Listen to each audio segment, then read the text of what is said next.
नमस्कार बच्चों, आज हम इसके बाद जो रेस्पिरेटरी सिस्टम का जो नेक्स्ट पार्ट है दैट इज़ एयर सैक्स का क्या डिटेल्ड है बर्ड में वो हम देखेंगे। देखिए, सबसे पहली बात तो यह है कि ज़्यादातर बर्ड्स में 5 और 6 पेयर्स ऑफ एयर सैक्स होते हैं। There are 5 to 6 pairs of air sacs in most of the birds. पहला जो है उसमें से that is called the cervical sac at the base of the neck, जो कि नेक के बिल्कुल बेस पर होता है, यानी कि पीछे की तरफ। सर्वाइकल जहाँ अपनी बोन होती है ना, जहाँ पे गर्दन की हड्डी जुड़ती है सिर से, that is called the cervical area, और वही सर्वाइकल सैक होता है। ये कहाँ पर होते हैं? नेक के बिल्कुल गर्दन के बेस की तरफ होते हैं। दूसरा हो गया इंटरक्लेविकुलर सैक, जो कि फर्क्यूला के डोर्सल पोर्शन पे होते हैं। अब इसके लिए आप एक बार इसका डायग्राम ये करके देख सकते हैं। देखिए, ये जो है that is the cervical air sac. देखिए यहाँ पर अगर हम इसका ट्रैकिया देख रहे हैं और ये इसका ब्रोंकस है, तो अब आप सोच सकते हो कि यहीं पर इसका सिर होगा। तो सर्वाइकल एयर सैक कहाँ पर दिख रहा है आपको? बिल्कुल बेस ऑफ द नेक पर, ठीक है। दूसरा जो है interclavicular air sac. Interclavicular air sac जो है that is it lies dorsal to the furcula. Furcula नाम की जो बोन होती है उसके ऊपर की तरफ होता है ये, ठीक है।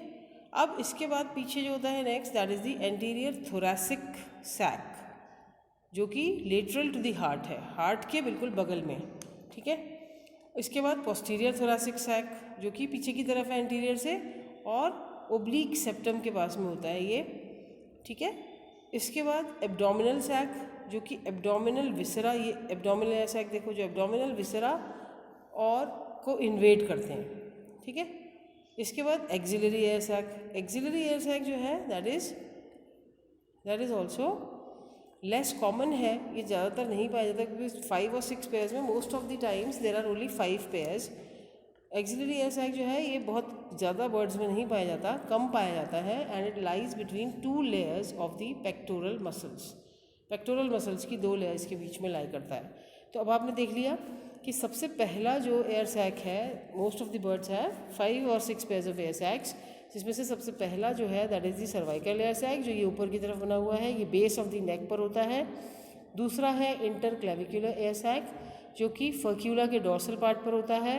तीसरा है एंटीरियर थोरैसिक एयर सैक, जो कि हार्ट के लेटरल यानी हार्ट के बगल में होता है। चौथा है पोस्टीरियर थोरैसिक सैक, जो कि ओब्लीक सेप्टम के पास में होता है।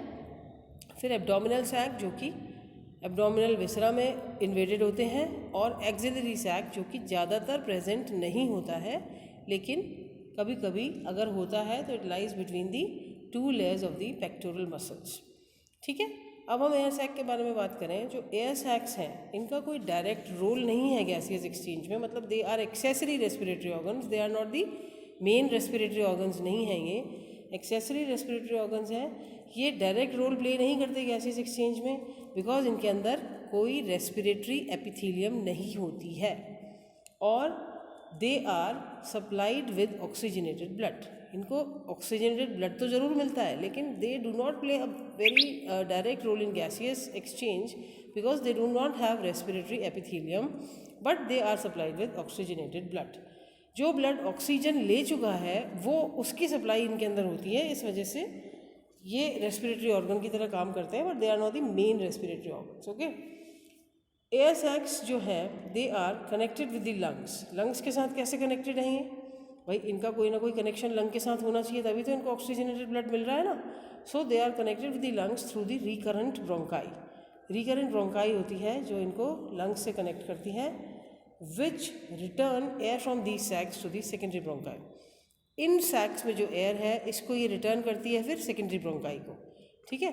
तो ये बात आपको समझ में आ गई कि ये जो हैं इनमें रेस्पिरेटरी एपिथेलियम नहीं है, इसलिए they are not main respiratory organs, but they are supplied with oxygenated blood and they are connected with the main lungs through recurrent bronchi, जो एयर को रिटर्न करती है, which return the air from the sacs to the secondary bronchi को ये भेजती है, ठीक है।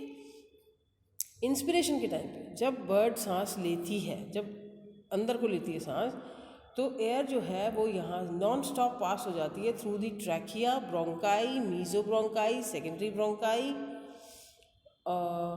Parabronchi to the air capillaries where exchange of gases takes place, ठीक है। यानी at the time of inspiration air जो है that is directly non stop पास हो जाती है, कोई भी बीच में बिना रुकावट के. It goes to the trachea, then to the bronchi, bronchi से मीजोब्रोंकाई, मीजोब्रोंकाई से सेकेंडरी ब्रोंकाई, फिर पैराब्रोंकाई, और फिर एयर कैपिलरीज जहाँ पे एक्सचेंज ऑफ गैसेज जो है दैट टेक्स प्लेस बिकॉज उसकी मेम्ब्रेन बहुत थिन होती है. एयर जो है यहाँ से that also passes from the mesobronchus and secondary bronchi into the air sacs. अब ये एयर सैक्स में एयर कहाँ से आती है? जो मीजोब्रोंकस और सेकेंडरी ब्रोंकाई हैं उनसे एयर पैराब्रोंकाई में तो जा ही रही है, but it is also passing to the air sacs जो कि इन्फ्लेट हो जाते हैं, फूल जाते हैं. जैसे गुब्बारे में हम हवा भरते हैं तो वो फूल जाता है, इन्फ्लेट हो जाता है. Similarly these air sacs also get inflated at expiration. ये तो हो गया इंस्पिरेशन के टाइम पे, यानी कि जब वो सांस अंदर लेता है तो क्या होता है कि एयर जो है that passes non stop. Non stop कहाँ से पास होती है? From the trachea to the bronchi, to the mesobronchi, to the secondary bronchi, to the parabronchi. ठीक है. और उसके बाद एयर कैपिलरीज में जहाँ पे जो एक्सचेंज ऑफ गैसेज है दैट टेक्स प्लेस. अब एट द एयर यहाँ पास होने के साथ साथ air is also passing to the air sacs through the mesobronchus and the secondary bronchi जो कि इन्फ्लेट हो जाते हैं. अब at the time of expiration जब बर्ड वापस बाहर सांस छोड़ती है तो क्या होता है? अब ये जो एयर है that is passing from the air sacs to the lungs. जैसे मैंने आपको बताया था कि एयर सैक्स से लंग्स में जो they are connected to the lungs through the recurrent bronchi. तो सिमिलरली अब जो एयर है वो एयर सैक्स से निकलकर लंग्स में चली जाएगी. कैसे जाएगी? Through the recurrent bronchi. Okay. और लंग्स में क्या होता है? Through inter communicating system of air ducts air passes into the parabronchi and air capillaries. Lungs में बिकॉज आपने अभी देखा था कि parabronchi they are connected to air capillaries. So जैसे ही दिस एयर सैक्स से रिकरेंट ब्रोंकाई के द्वारा लंग्स को एयर पास की जाती है eight the time of expiration, तो इंटर कम्युनिकेटिंग सिस्टम जो है एयर डक्ट्स का उनके द्वारा एयर जो है that is pass from the parabronchi and the air capillaries. अब रेस्पिरेटरी एपिथेलियम जो है वो एयर कैपिलरीज में तो प्रेजेंट है. That again exchanges the gases. यहाँ पर फिर exchange of gases occurs. The air जो है then passes to the mesobronchus, bronchus, trachea, pharynx, nasal passageway and finally escapes out through the external layers. तो ये आपको बात समझ में आ गई कि इंटरनल मतलब जब हम सांस ले रहे हैं तो क्या हो रहा है और जब सांस छोड़ रहे हैं तो क्या हो रहा है.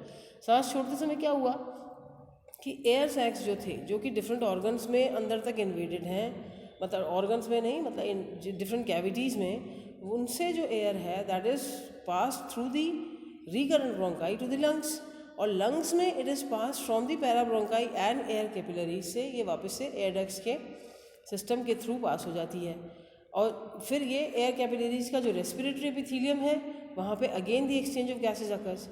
अब जो एयर है फ्रॉम दी मीजोब्रोंकस से एयर ब्रोंकस में जाती है, फिर ट्रैकिया में जाती है, फिर फेरिंग्स में जाती है, फिर नेजल पैसेजवे में जाती है और बाहर निकल जाती है थ्रू दी एक्सटर्नल नेयर्स. तो इसका मतलब ये है कि ड्यूरिंग रेस्पिरेशन एयर सैक्स जो हैं ये एक्ट करते हैं बेलोज की तरह and they maintain a constant flow of air over the respiratory epithelium. मतलब ऐसा कभी नहीं होता कि जो बर्ड की लंग्स हैं they are free of air. Air is always present in them because continuous flow of air जो है that is maintained. Because air inspiration के समय पे एयर सैक्स बहुत सारी ले लेते हैं तो वो धीरे धीरे करके मतलब जिस समय एक्सटर्नल रेस्पिरेशन हो रहा है यानी बाहर को एयर निकल रही है तभी भी उनका रेस्पिरेशन चलता रहता है.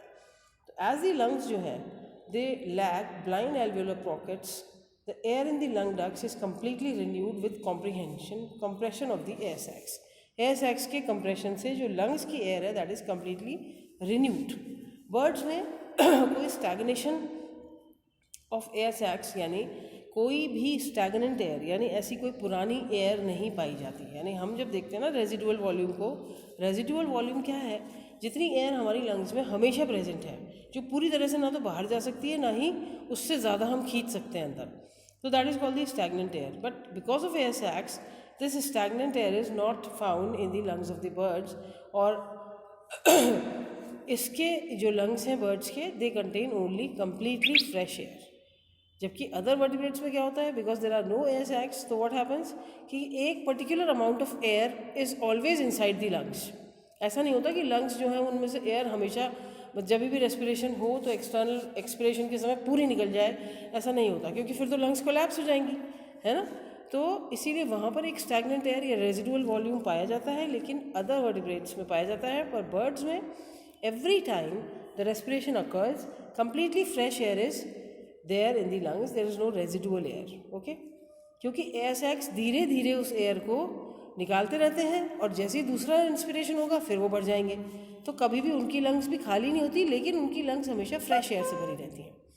सो in addition to working as accessory respiratory structures तो हैं ही हैं, एयर सैक्स और क्या करते हैं, ये मेंटेन करते हैं किस चीज़ को, स्पेसिफिक ग्रेविटी को बर्ड्स की, और बॉडी टेम्परेचर को रेगुलेट करने का भी काम करते हैं, बिकॉज दे प्रोवाइड एक इंटरनल कूलिंग सरफेस। क्योंकि जो बॉडी टेम्परेचर को मेंटेन करने का काम क्यों करते हैं, बिकॉज बर्ड्स कंटिन्यूसली जो फ्लाई करती हैं उनमें क्या होता है कि बॉडी टेम्परेचर लगातार मेटाबॉलिज्म की वजह से इतना बढ़ जाता है कि हो सकता है कि उनके अदर ऑर्गन्स को नुकसान पहुंच सके, या फिर वो उनके लिए लीथल हो जाता है, it becomes dangerous for them.